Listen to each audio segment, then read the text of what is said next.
रोहनिया थाना क्षेत्र के अखरी क्षेत्र में बीते महीने वृद्ध महिला व पुरुष को बंधक बनाकर की गई लूट की घटना का खुलासा भी नहीं हुआ कि नरौर गांव में 2 घरों को चोरों ने निशाना बनाकर लगभग 20 लाख रुपए के नकदी समेत गहनों पर हाथ साफ कर दिया। घटना रोहनिया थाने से महज 700 मीटर की दूरी की है। वहीं घटना के बाद सूचना पर पहुंचे एसीपी विदुष सक्सेना सहित डॉग स्क्वाड व फॉरेंसिक ने घटनास्थल का निरीक्षण किया। बड़गांव थाना के कोईराजपुर में सड़क किनारे खड़े ट्रक के चालक को बदमाशों ने बंधक बना लिया। उसकी पिटाई करने के बाद हाथ पांव बांधकर सड़क किनारे फेंका और ट्रक लेकर फरार हो गए।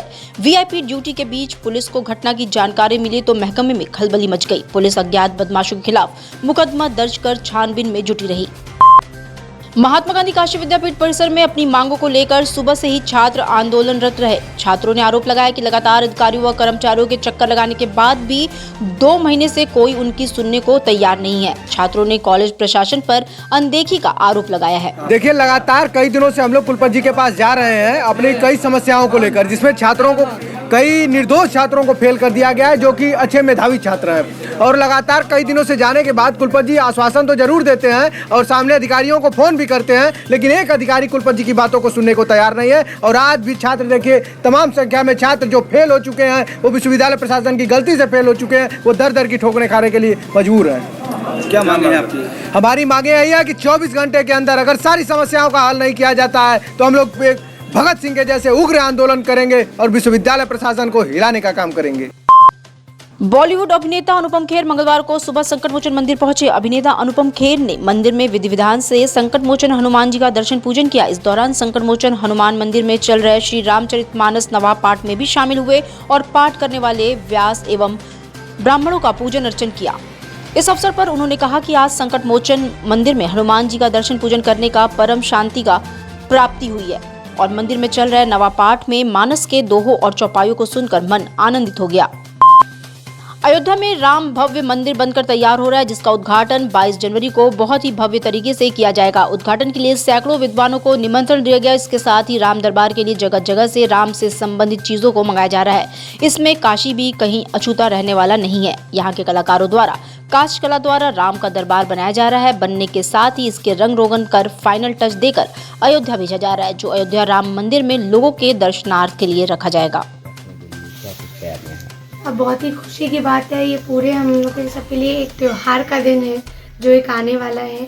और हम लोग ने इसके लिए रामलीला, जितनी भी राम की कथाएं हैं, जो उनके वनगमन से लेके सीता हरण से जितनी भी मेन कथाएं हैं, उन सब का हम लोग ने सीन बनाया है।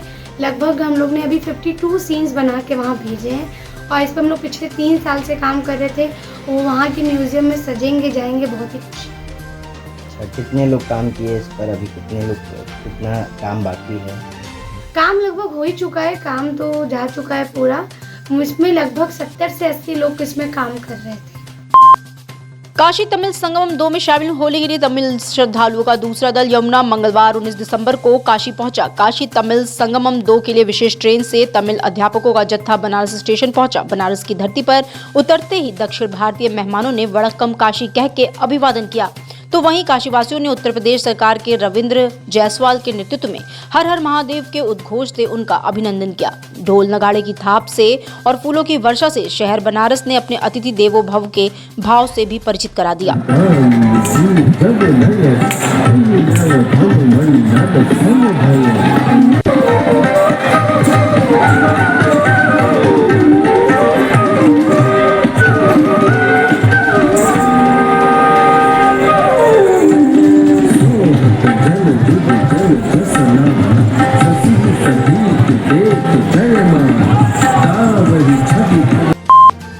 सर्ववेद महामंदिर धाम उमराह के पवित्र प्रांगण में विहंगम योग संत समाज के 100वें वार्षिकोत्सव पर आयोजित 25,000 कुंड की सर्ववेद ज्ञान महायज्ञ का मंगलवार को विधिवत समापन हुआ। महायज्ञ में देश विदेश से लाखों भक्त शिष्यों ने अपनी कामनाओं की पूर्ति के लिए निमित्त यज्ञ कुंड में आहुतियां डाली। इस दौरान आयोजन स्थल पर विहंगम दृश्य देखने को मिला। के रूप में जो निर्माण पूर्ण हुआ है, आगे अभी कई योजनाएं हैं। माननीय प्रधानमंत्री जी ने सबको अपने संदेश से बड़ा ही प्रसन्न कर दिया। उन्होंने संकल्पों की सिद्धि की तरफ ले जाने की प्रेरणा दी। हमारे प्रधानमंत्री जी एक आध्यात्मिक व्यक्ति हैं, वस्तुतः एक योगी ही हैं। हिमालय में इनकी कंदरा भी है। तो आध्यात्मिक चेतना से संपूर्ण व्यक्ति ही देश, समाज और राष्ट्र के लिए उपयोगी होता है। प्रधानमंत्री जी के अंदर इच्छा शक्ति है, ज्ञान की शक्ति है, संकल्प की शक्ति है, यह अध्यात्म की ही शक्ति है। काशी के फूलों की खुशबू अब विदेशों में भी बिखरेगी। वाराणसी से पहली बार गुलाब के फूल खाड़ी देश को भेजे गए। इसके अलावा मटर की खेप और अन्य सब्जियों के साथ गन्ने का सैंपल भी भेजा जा रहा है। मंगलवार को 3.5 मीट्रिक टन कृषि उत्पाद लाल बहादुर शास्त्री अंतर्राष्ट्रीय एयरपोर्ट वाराणसी से गल्फ कंट्री निर्यात किया गया। कृषि और प्रसंस्कृत खाद्य उत्पाद निर्यात विकास प्राधिकरण के चेयरमैन अभिषेक देव ने मंगलवार को हरी झंडी दिखाकर रवाना किया। प्रधानमंत्री के वाराणसी दौरे को चुनावी दृष्टिकोण से बेहद अहम माना जा रहा है। वहीं पीएम मोदी भी वाराणसी में आध्यात्मिक मंच से राजनीतिक दांव खेलने में जुट गए। मौका था वाराणसी के उमराह में सर्ववेद मंदिर के लोकार्पण का। पीएम ने वाराणसी में दुनिया के सबसे बड़े 7 मंजिला मेडिटेशन सेंटर का लोकार्पण किया। इस सब के बीच पीएम मोदी आध्यात्मिकता को बढ़ावा देने के साथ ही धार्मिक मंच से एक बड़ा राजनीतिक दांव खेल गए। पीएम ने कहा कि इस महायज्ञ में सच्ची आहुति तब होगी जब विकसित भारत संकल्प यात्रा को और मजबूती मिलेगी। ज्ञानवापी मामले में इलाहाबाद हाई कोर्ट ने मंगलवार को मुस्लिम पक्ष की सभी याचिकाओं को खारिज कर दिया। ज्ञानवापी विवाद से जुड़ी 5 याचिकाओं पर हाई कोर्ट ने 8 दिसंबर को ही सुनवाई करते हुए फैसला सुरक्षित रख लिया था। इन 5 याचिकाओं में 3 याचिकाएं वाराणसी की अदालत में वर्ष 1991 में दाखिल किए गए मामले से जुड़ी हुई थी, जबकि 2 याचिका परिसर में भारतीय पुरातात्विक सर्वेक्षण के आदेश के खिलाफ तैयार की गई थी।